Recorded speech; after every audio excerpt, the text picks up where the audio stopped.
My parents forced me to pay $10,000 for my brother's wedding, saying I owed them. I refused and cut contact. That was 3 months ago. Today, they're begging me to help with their bills. So picture this. I'm sitting in my Honda Civic after work, scrolling through my phone like any other Tuesday, when I get this call from my mom.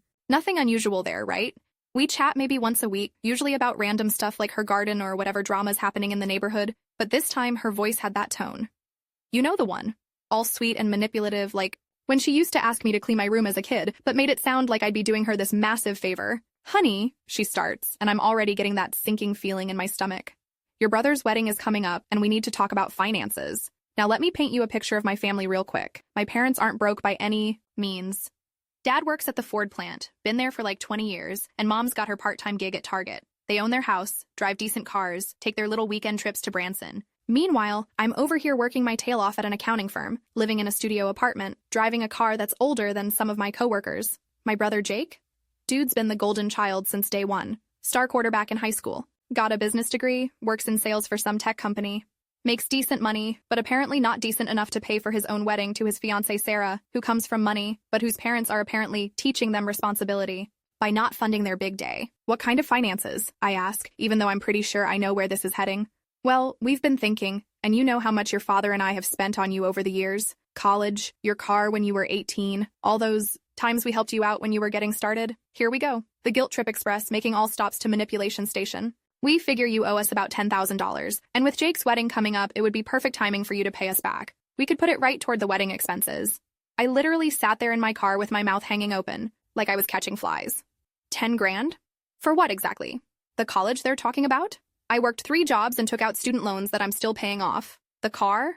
A used 2015 Honda that I paid them back for within 6 months. The help they gave me? Maybe a couple $100 here and there when I was really struggling, which I also paid back. Mom, I don't owe you $10,000. I don't owe you anything, actually. Don't be ridiculous. Parents invest in their children, and when those children are successful, they help out the family. Jake's wedding is important to all of us. The audacity was unreal, like absolutely wild.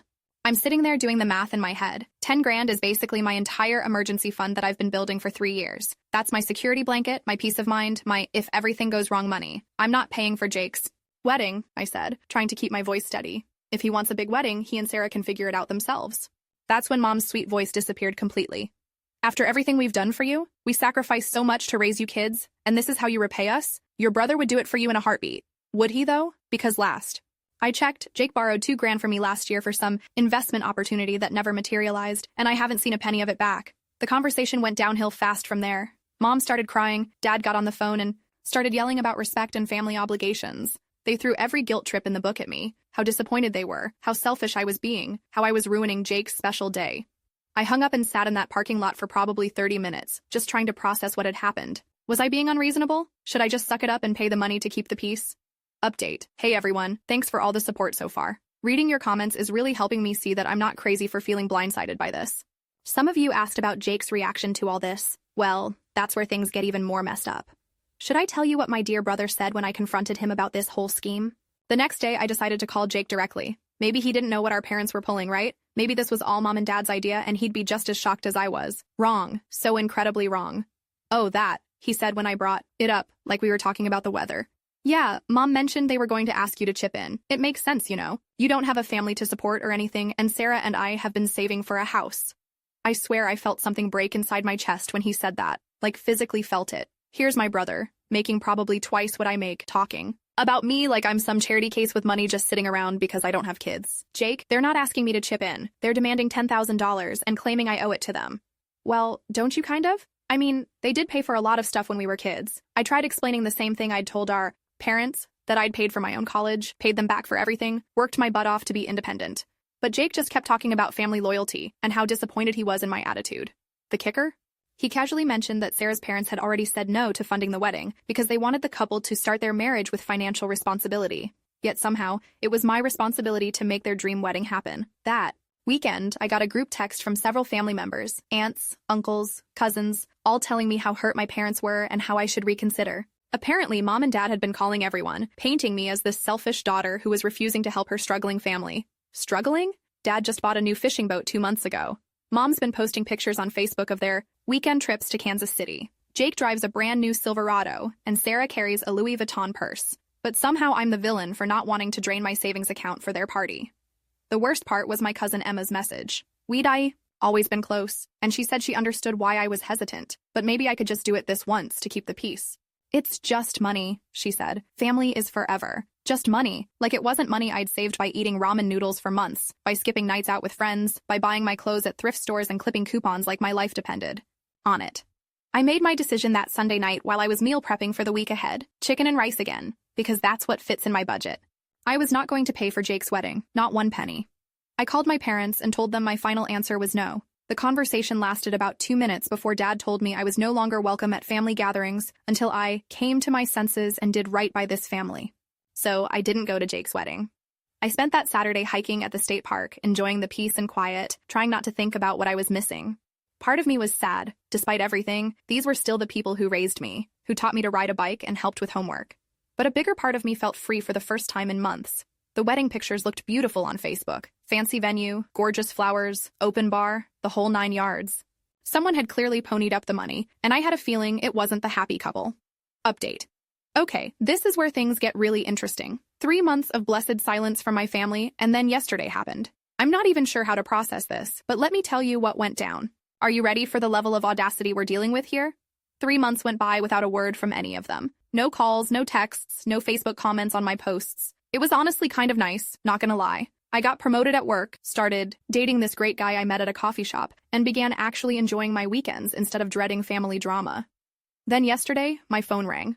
Mom's number popped up, and for a split second, I thought maybe she was calling to apologize. Maybe the wedding was over, emotions had cooled down, and we could start rebuilding our relationship. I should have known better. "Hi, honey," she said, and I could immediately tell she'd been crying. "I hope you're doing well." "I'm fine, Mom. How are you?" "Well, that's actually why I'm calling. Your father and I are in a bit of a financial bind, and we were hoping you might be able to help us." Out. I literally laughed out loud. I couldn't help it. The irony was just too much. "You want me to give you money? After you demanded $10,000 from me and then cut me out of the family when I said no?"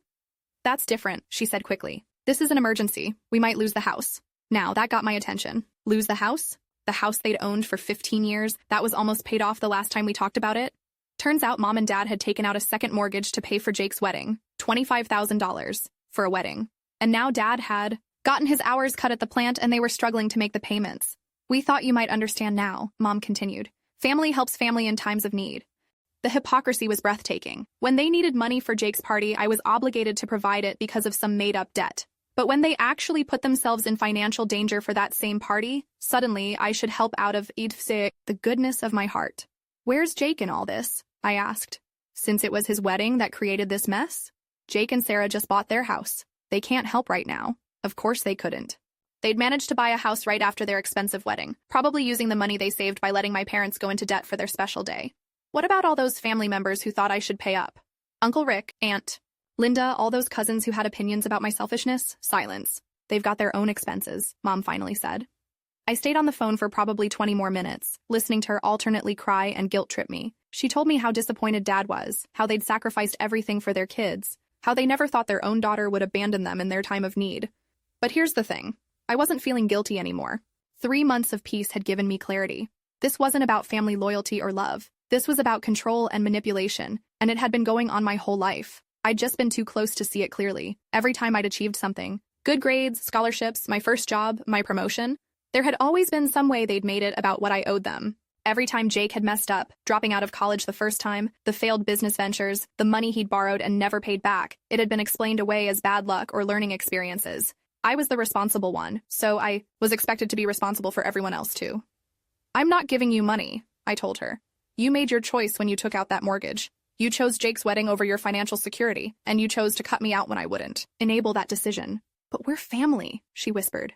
"Family doesn't manipulate each other. Family doesn't create fake debts to fund one child's party, and family doesn't disown someone for having healthy boundaries." Update. I know you're all probably wondering what happened after that brutal phone call with my mom. Well, grab some popcorn because the saga continues, and it gets even more wild. The level of desperation my family has reached is honestly both sad and infuriating. But wait until you hear how this all ends up. Let's just say karma has a wicked sense of timing. That conversation with Mom was on a Wednesday. By Friday, I'd gotten calls from Dad, Jake, Sarah, and even Jake's mother-in-law, who I'd met exactly twice in my life. Each conversation followed the same script. I was selfish, I was destroying the family, and surely I could spare a few thousand to help them out of this jam. Dad was the worst. He called me at work, which he knew I hated, and started yelling about how ungrateful I was, how they'd wasted their money raising an ungrateful daughter who'd rather see her parents homeless than open her wallet. The whole office could probably hear him through my phone. Jake's approach was different. He went for the emotional manipulation, talking about childhood memories and how close we used to be. He promised he'd pay me back this time, swore things would be different, said he'd finally learned his lesson about money management. But Sarah? Sarah tried to threaten me. Said if I didn't help, she'd make sure the whole extended family knew what kind of person I really was, like they hadn't already gotten the full propaganda treatment months ago. The mother-in-law angle was honestly hilarious.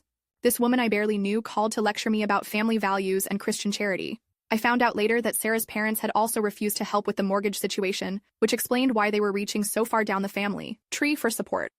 By the weekend, I was getting random Facebook messages from people I hadn't talked to in years. High school acquaintances, old coworkers, even someone I'd met at a wedding 5 years ago. Apparently, my family had put out some kind of social media plea, painting themselves as the victims of their heartless daughter's abandonment. The story they were telling was masterful, I'll give them that.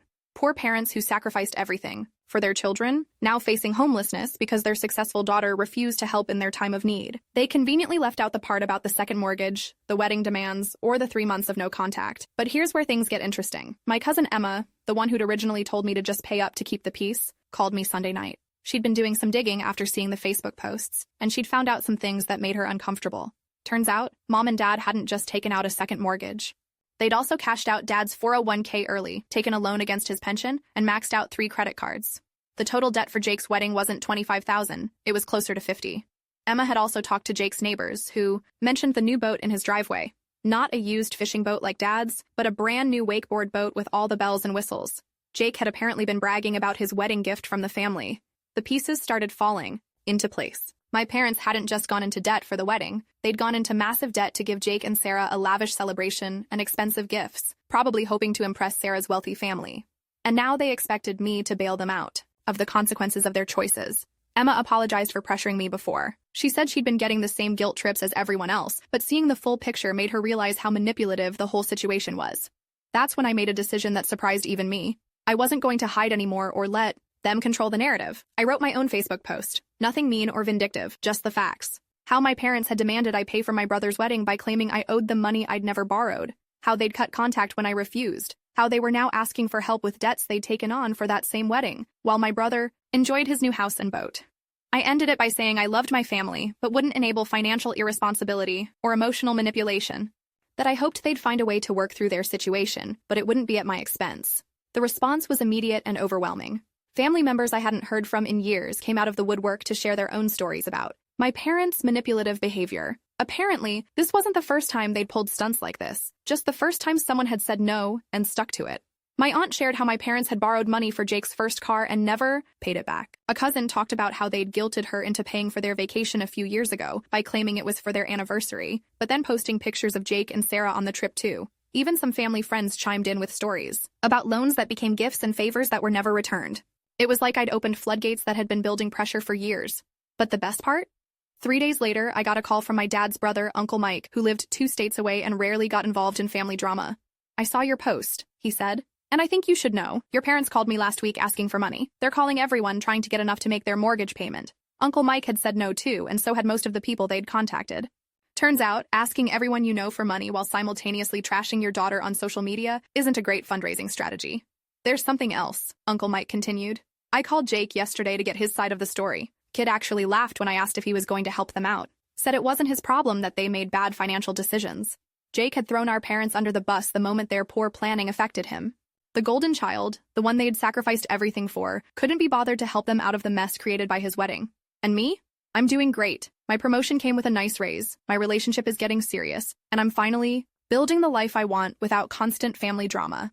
I have genuine friends who support me without expecting anything in return, and I'm learning what healthy relationships actually look like. My parents ended up selling their house and moving into a small apartment. Dad had to take early retirement, and Mom picked up extra hours at Target. It's not the outcome I wanted for them, but it's the natural consequence of their choices. Jake and Sarah are dealing with their own karma too. Turns out, going into massive debt for a wedding while lying to your new spouse about your family's financial situation doesn't make for a great start to marriage. Emma heard through the grapevine that they're already in counseling. As for the extended family members who had so many opinions about my obligations, Most of them have gone quiet since my Facebook post. Amazing how quickly people lose interest in family loyalty when the spotlight turns on their own contributions. I think about my parents sometimes, and I genuinely hope they figure things out. But I'm done being the family ATM, done being the responsible one who fixes everyone else's mistakes, and done feeling guilty for having boundaries. The funniest part? Last week I got a friend request from Sarah's sister, who apparently heard the whole story and wanted to connect with someone who knew how to say no to family manipulation. Seems like the drama runs deeper than just my relatives. Sometimes, the best thing you can do for people you love is refuse to enable their worst impulses. My parents taught me to be responsible and independent, even if they didn't mean to teach me to use those skills against their manipulation. And you know what? I'm finally okay with being the selfish daughter who chose her own financial security over funding someone else's party. Turns out, putting yourself first isn't selfish when everyone else expects you to put them first instead.